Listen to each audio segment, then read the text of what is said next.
what's your interest in Tseung Kwan O?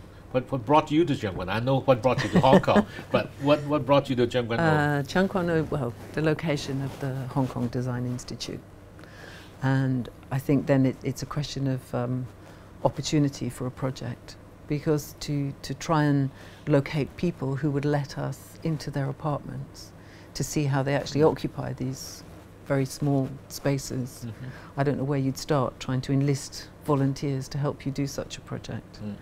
But the fact that you've set up this new research unit here with Yankee Lee to try and find ways to engage the population of Hong Kong DI with the local population, it seemed that that's an opportunity for both parties. So the students worked with us as data gatherers. So for them it was part of a learning process. They were all first year interior design students, I think mostly, some product designers maybe as well.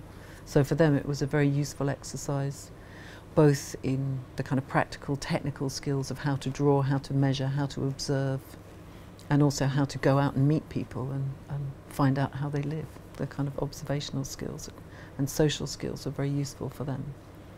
So from there, I mean, again, I mean, the book is a result of that process, if you like. We couldn't have predicted what we would get back, but on asking them to first go home and survey where they lived, I think every single one lived with their parents still. So we actually have a kind of family survey.